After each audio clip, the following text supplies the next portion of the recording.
Shalom. Bapak, Ibu, dan saudara-saudari yang terkasih dalam nama Tuhan kita Yesus Kristus, kita bersyukur dan berterima kasih oleh karena kuasa Tuhan kita masih bisa berkumpul dan bersekutu. Walaupun kebaktian kita laksanakan dari rumah masing-masing, tapi saya ingin percaya bahwa bukan seberapa pentingnya tempat untuk kita bersekutu kepada Tuhan, tetapi seberapa pentingnya hubungan kita dengan Tuhan dalam setiap persekutuan kita. Tema kita pada pagi hari ini yaitu doa ucapan syukur. Doa ucapan syukur. Kitab 1 dan 2 Tawarik ini menceritakan sejarah panjang bangsa Israel sebelum masa pembuangan. Akan tetapi penulisannya ditulis setelah masa pembuangan dari Babel, dan penulis kitab ini bertujuan agar kiranya setiap bangsa Yahudi ataupun sejumlah besar bangsa Yahudi yang pulang dari pembuangan menuju ke Palestina dapat terhubung kembali dengan ingatan akan masa lalu nenek moyang mereka dan sejarah penebusan mereka, mulai dari Raja Saul, Raja Daud, Raja Salomo, dan sampai di masa mereka. Bapak, Ibu, dan saudara-saudara yang terkasih dalam nama Tuhan kita Yesus Kristus, terkhusus dalam nas yang telah kita baca di pasal 17 ayat 16 sampai 27, saya sedikit membahas secara singkat latar belakang pasal 17 ini. Sebelumnya Raja Daud setelah dia dituntun dan diperbolehkan oleh Tuhan untuk membawa kembali tabut perjanjian di dalam rumah Daud di Yerusalem, maka ketika Daud duduk dalam rumahnya, maka dia berkeinginan untuk mendirikan rumah atau bait suci bagi Tuhan. Rencana Daud ini secara sekilas mungkin bisa dikatakan rencana yang baik, yang pada akhirnya pada saat itu Nabi Nathan itu menyetujui rencana tersebut. Akan tetapi siapa yang mengetahui kehendak Tuhan, Bapak, Ibu, dan saudara-saudara yang terkasih? Pada malam hari itu Tuhan berfirman kepada Nabi Nathan bahwasanya bukanlah Raja Daud yang akan membangun rumah bagi dirinya, tetapi keturunannya, salah seorang dari keturunannya yang akan membangun rumah bagi dirinya, dan bahkan Tuhan berjanji untuk mengokohkan keturunan Daud tersebut sampai selama-lamanya. Apa yang kita dapati dalam pasal 17 ini adalah Raja Daud dia mengucap syukur oleh karena firman Tuhan tersebut. Mungkin saja dalam kapasitas kita secara pikiran manusiawi, kita bisa saja mengatakan dalam bahasa kerennya Raja Daud bisa saja ngambek, bisa saja dia meracun, karena rencananya yang sebenarnya yang bertujuan untuk membangun rumah Tuhan tidak diizinkan oleh Tuhan. Tetapi karena dia sadar ada rencana besar yang direncanakan oleh Tuhan yang lebih baik dari rencana Daud secara kemanusiawiannya. Untuk itu, di dalam ayat 16, Raja Daud akan menghadap Tuhan dan dia mengucap syukur. Dan ada dua poin penting yang menjadi bahan perenungan kita yang dilakukan oleh Raja Daud di dalam pasal 17 ayat 16 sampai 27. Yang pertama, dalam doa ucapan syukurnya, poin pertama yang dilakukan oleh Daud adalah dia mengakui kebesaran Allah dengan segala kerendahan hati. Saya baca bagi kita ayat 16b. Di situ dikatakan, siapakah aku ini ya Tuhan Allah, dan siapakah keluargaku, sehingga Engkau membawa aku sampai sedemikian ini. Secara tersirat, Bapak, Ibu, dan saudara-saudari, apa yang dikatakan oleh Raja Daud di hadapan Tuhan ini, dia mau mengkonfirmasi bahwa sebenarnya keberadaan dia, status dia sebagai raja atas bangsa yang besar pada masa itu bukan karena kuat ataupun kehebatannya, bukan karena pengalamannya di medan pertempuran, bukan karena kemenangan-kemenangan yang diperolehnya di setiap peperangan yang telah diikutinya, tetapi semata-mata oleh karena kasih, oleh karena kuasa Tuhan. Hal itu dapat kita konfirmasi di dalam 1 Tawarik pasal 17 ayat 7, ketika Tuhan berbicara kepada Nabi Nathan pada awal mulanya ketika Tuhan memanggil Daud. Di situ dikatakan, oleh sebab itu beginilah kau katakan kepada hamba Daud, beginilah firman Tuhan semesta alam, Akulah yang mengambil engkau dari padang ketika mengirim kambing domba untuk menjadi raja atas umatku Israel. Artinya kerendahan hati Daud ini, Bapak Ibu dan saudara-saudari, mau memberikan contoh dan teladan bagi kita bahwa seperti apapun status keberadaan kita, apapun yang telah kita capai sampai saat ini, itu sebenarnya adalah bukti penyertaan Tuhan. Kata Tuhan di situ mengatakan ketika Dia mengatakan akulah yang mengambil engkau daripada, bahwa itu adalah murni dan mutlak adalah Tuhan yang memang memanggil Raja Daud. Artinya dari keterbatasan, dari tempat yang paling terkecil, dari tempat yang terhina, dia bisa dimuliakan oleh karena kuasa Tuhan. Lalu bukti kerendahan hati Daud ini dengan dia mengakui kebesaran Allah. Pada ayat 18, di situ secara tersirat Daud mengatakan dan Daud mempertanyakan apa yang semestinya yang harus dilakukannya untuk menambahkan atau untuk membalas setiap kebaikan Tuhan bagi dirinya. Yang sebenarnya dalam konteks kita tidak bisa membalas kebaikan itu. Artinya di sini adalah ada keinginan pribadi dari Raja Daud. Dia tahu justru karena dia tahu bahwasanya keberadaan dia oleh karena kasih Tuhan dan penyertaan Tuhan, maka dia dengan rendah hati dia bertanya, apa sebenarnya yang Tuhan kehendaki yang harus diperbuat dalam kehidupan? Apa yang Tuhan kehendaki yang harus diperbuat oleh hamba ini untuk memuliakan nama-Mu? Pertanyaannya, apakah kita sering mempertanyakan apa yang harus kita lakukan yang seturut dengan kehendak Tuhan? Ataukah sebaliknya kita sering menuntut apa yang seharusnya kita butuhkan untuk kehidupan kita?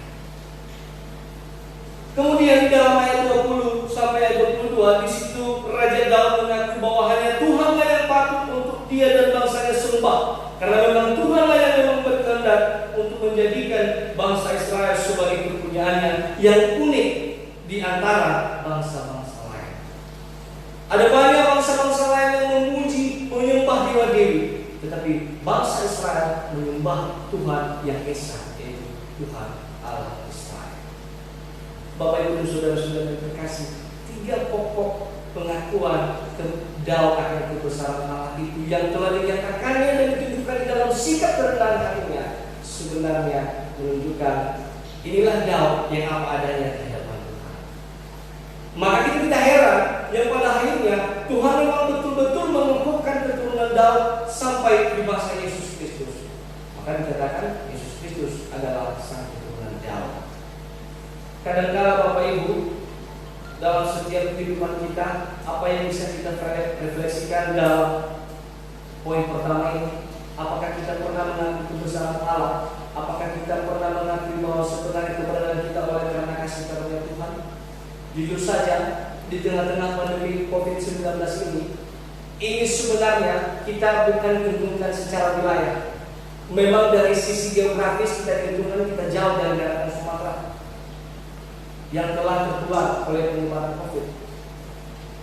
Tetapi harus kita akui Bapak Ibu dan saudara-saudara yang terkasih, di setiap negara manapun tidak bisa tersembunyi, tidak bisa menghindar oleh karena virus. Itulah bukti kita bahwa kita harus bersyukur, bukan karena kuat kita, bukan karena status geografis kita, bukan karena kebalnya imunitas tubuh kita, tetapi Tuhanlah yang memaksimalkan setiap apa yang ada dalam kehidupan kita, baik kesehatan kita, baik anjuran-anjuran yang telah kita terima untuk kita luput dari penularan penyakit tersebut. Adalah hal yang paling penting juga dalam kehidupan kita. Di tengah-tengah rasa bersyukur kita, sudahkah kita pernah bertanya di masa-masa sulit ini, yang bukan hanya penyakit yang kita takuti, tetapi dampak yang mengikutinya secara ekonomi kita takuti, apakah kita pernah bertanya apa yang semestinya harus diperbuat Tuhan? Apakah keberadaanku yang sampai sekarang ini aku adalah orang yang mampu, aku adalah orang yang berbagi, bisa berbagi bagi orang lain yang berkesusahan? Tentu saja bukti iman percaya kita itu dapat kita wujudkan dalam setiap kehidupan kita sehari-hari. Itu adalah salah satu contoh yang nyata. Contoh yang nyata ketika Raja Daud menjadikan dirinya sebagai Raja bangsa Israel, dia mengajak seluruh bangsanya untuk menyembah Tuhan. Bukan karena hal sederhana juga bisa kita untuk dalam kehidupan kita. bahkan di tengah-tengah keterbatasan kita. Ada banyak kita lihat di media sosial, ada orang yang mau berbagi, ternyata masih ada orang yang mau mempedulikan sesama di tengah-tengah situasi yang sulit. Dan itu harus kita syukuri Bapak Ibu dan saudara-saudara yang terkasih. Yang terakhir dalam poin pertama itu yang perlu kita refleksikan adalah bahwa kesehatan yang telah kita miliki, keluputan kita akan penyakit yang merongrong seluruh dunia ini, itu sebenarnya adalah karena anugerah Tuhan atas atau kasih Tuhan bagi kehidupan kita sampai saat ini. Untuk itu jangan pernah mengandalkan kesehatan, jangan pernah mengandalkan imunitas tubuhmu, jangan pernah mengandalkan statusmu, jangan pernah mengandalkan bahwasanya toh nanti terkena, artinya saya tidak takut dengan dampak ekonomi, toh saya sudah punya harta, kekayaan maupun jabatan yang lainnya. Sebab dalam Lukas pasal 14 ayat 11 firman Tuhan mengatakan, sebab barang siapa meninggikan diri, ia akan direndahkan, dan barang siapa merendahkan diri, ia akan ditinggikan. Yang kedua, doa ucapan syukur Daud. Di dalam poin yang kedua ini, dia melakukan permohonan janji penyertaan dan berkat Tuhan. Berarti dalam dua poin penting mengenai ucapan syukur kita kepada Tuhan. Yang satu adalah kita mengakui kebesaran Tuhan. Yang kedua, kita harus senantiasa mengokohkan permohonan kita untuk meminta janji penyertaan dan berkat. Saya baca di ayat 17 dikatakan begini, kiranya engkau sekarang berkenan memberkati keluarga hamba-Mu ini, supaya tetap ada di hadapan-Mu selama-lamanya. Sebab apa yang engkau berkati ya Tuhan, diberkati untuk selama-lamanya. Sebenarnya kalau kita mau mengambil sisi positif, ibadah di rumah yang kita laksanakan mulai dari awal bulan kemarin, itu sebenarnya adalah salah satu bagian persekutuan kita yang intim dengan keluarga kita. Mungkin selama ini kita terlalu sibuk dengan urusan pekerjaan, kita terlalu sibuk dengan kegiatan-kegiatan gerejawi, tetapi kita sering mengesampingkan, mengabaikan anak istri, keluarga maupun orang tua kita. Yang kadang-kala kita hanya fokus berdoa dengan apa yang kita inginkan dari kepribadian kita. Tetapi Raja Daud di sini, dia tidak hanya meminta untuk kepribadiannya secara pribadi, tetapi dia meminta untuk keluarganya, keturunannya yang telah dijanjikan Tuhan akan dikumpulkan sampai selama-lamanya. Maka dari itu Bapak Ibu Saudara-saudari, walaupun di masa-masa yang sulit seperti ini, saya kira kita ambil sisi positifnya. Ibadah di rumah, bagaimana kita mengikatkan persekutuan kita dengan keluarga kita satu sama lain. Kita berdoa bagi keluarga kita, kita berdoa bagi orang tua kita, bagi anak kita, saudara-saudara kita, bahkan seluruh kerabat kita, agar kiranya Tuhanlah yang senantiasa memberkati kita dan meluputkan kita dari segala mara bahaya. Ada banyak hal yang kita lihat dalam kehidupan Daud, ada banyak polemik yang terjadi dalam kehidupannya, tapi satu hal yang tidak dilupakan Tuhan adalah kesetiaan Raja Daud. Apakah Daud pernah berdosa? Oh, dia pernah berdosa. Tetapi karena dia bertobat, menyatakan pertobatan sejati di hadapan Tuhan, dan dia memohon belas kasih Tuhan, buktinya sampai akhir zaman Tuhan telah menggariskan bahwasanya dari keturunan Daud akan muncullah juru selamat, betul yang kita kenal dengan Tuhan kita Yesus Kristus yang telah mati di atas kayu salib. Untuk itu, Bapak Ibu dan saudara-saudara yang terkasih, dalam kehidupan kita selaku umat percaya adalah sangat penting untuk kita memohonkan pertolongan Tuhan di masa-masa sulit ini.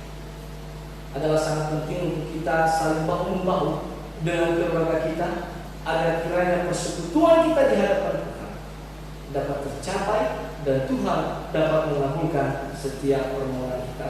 Sebab dalam Matius pasal 7 ayat 7 dikatakan, mintalah maka akan diberikan kepadamu, carilah maka kamu akan mendapat, ketuklah maka pintu akan dibukakan bagimu.